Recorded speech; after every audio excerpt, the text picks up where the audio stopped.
Before I stepped into Gladiola's place as director, I was a stay-home mom for the last 10 years. For that, we have to go back to 2007, where the story really began. Now, in 2007, I gave birth to my first daughter, Joelle. When I looked into her eyes, I realized that I was going to be the only person that she would have for the rest of her life as her mom, who would be responsible for raising her into a God-fearing child, a woman after God's heart, you know. Back then, those days, I was the assistant director at Andrew and Grace Home, but I was convinced that I should stay home and devote 10 years of my life. And that was when I asked God for 10 years of my life to devote to my children. Eventually, I forgot. I forgot that I requested for 10 years, but just 9 years into it, right? That was October 2017. I heard from God, and I heard very, very clearly, the harvest is ready, but the laborers are few. Ask therefore the Lord of the harvest to send forth laborers. And I didn't know what that was for. I didn't know what God was saying and what that would have meant for me. And then sometime down the road, I was on a personal retreat with the Lord, and it was during then that He said, Michelle, for you, it's 3 words: encourage, equipped, empower. It still didn't make sense to me. So what I did was to really just be faithful wherever I was, set up prayer groups, we'll pray for ministries that I felt burdened for. Those days I was already serving on the worship ministry. So that was how I figured it then, not knowing that there were bigger plans eventually. So in June 2018, we were having a worship night. We were gathered together praying and worshiping the Lord. And it was during that time of ministry that Calvin came up to me and he said, Michelle, I've been having this vision in my mind for a very long time. Didn't know who it was for, but today the Lord directed me to give it to you. It was really a tree, providing some shelter for some flowers. And he said to me, Michelle, you are the tree. And I wondered, then who are the flowers? In July 2018, that was just 1 month after the vision, a board member of Andrew and Grace Home called me. He said that, Michelle, we're in such a bad state, we're going to close the home down. That's unless if you come back, you know, to hit the home and steer the home out of the crisis. And this news broke my heart because this is a piece of work that is really something that's very close to the Lord's heart. Yeah, this is a piece of work where we really proclaim the good news to the poor, we bind up the brokenhearted, proclaim freedom for the captives, and we release the prisoners from darkness. This is in Isaiah, right? And it would have been such a pity to close this home down. So I went home, I shared with Joshua about it, and we prayed about it, and we decided to take up the role.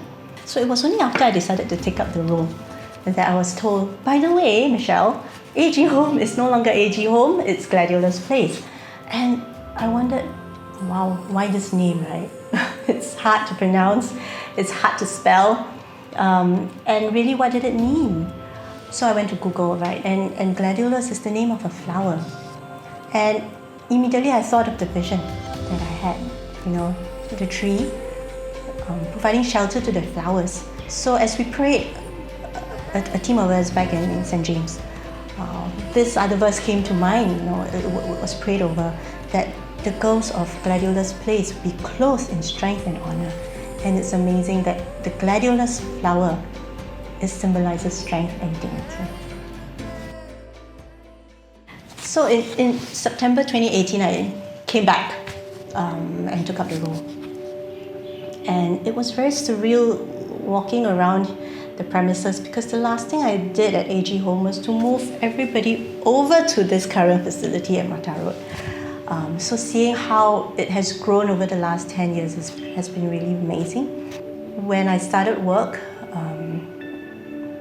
it's been nothing short of a faith journey, to be honest. We were in a debt of almost $500,000. We didn't have any staff on the ground to run, and the existing staff were not running the home in the way that we would have called home. It was very much an institution where the girls were just parked here for a period of time and before they could return home. And that was not really what the home was supposed to be, right? So within the it's been about 2 years by now. We've repaid our debt, thank God. And we've built up the team. Now we have a full complement of staff. We even have a family therapist on board with us so that he can take on that piece of family work, which is so important. We also have a bunch of energetic and loving care staff and caseworkers. They look after the girls 24/7 and they cater to all the needs of the girls. A case that has been etched in my heart would be this girl who had repeatedly asked me if I could take her home so that she could be my daughter. I always get a bit emotional when I tell this story. So her story breaks my heart because we have here a girl who obviously has a set of parents and grandparents, but they are unwilling to take her home. When they tell that to her, can you imagine the brokenness? Can you imagine the damage it does to her? Because the girls come to a realization that their families are not going to want them anymore. And they look around, every family has a child, they have parents, they look happy together, and why can't my family be just this family? It's very heartbreaking. So what happened to this girl was that she eventually gave up on life. And because of the kind of trauma that she was undergoing, we had to send her to another specialized facility that specializes in the trauma work with the young children. Yeah, I don't know how to wrap up this part. When COVID-19 hit us, although circuit breaker happened in April, we were actually prepping for it since January. So that is literally the entire year since the start of this year that we've been preparing for COVID-19. And the most amazing thing about it is this: as the economy and everything opens up, we actually tighten up because we are a residential institution. So during the circuit breaker, we were designated as a Category 1A facility, which meant the most stringent of precautionary measures, which I'm sure by now everybody will be familiar with as well. But one of the things that really impacted us was how team segregation and working from home effectively meant that we had not only half the team, but sometimes a quarter of the team that could be on site at any point in time. The other part that we always had to keep at the back of our minds is really to ensure that we always have that backup manpower in case anybody is placed on leave of absence, which is quite a high frequency given the fact that we have to be swabbed as long as we present with any acute respiratory symptoms at the clinic. And that would mean sometimes my entire team will be wiped out and I have to sub in another team who has been working from home. So in terms of the staff training, they will need to know what to do on the ground. The girls, it was tough for them, but I would have to give it to them. They were really very, very adaptable. What we had to do was to zone them even. We are a private premise, right? So they could play basketball without their masks. That was until further measures were slapped on all the homes. But at least they got to enjoy that little window before we had to split them into zones. So the girls are now, a small home like us, the girls are split into 2 different zones. And they can still see their friends. They can just, give a shout across my little no man's land that I've created for them.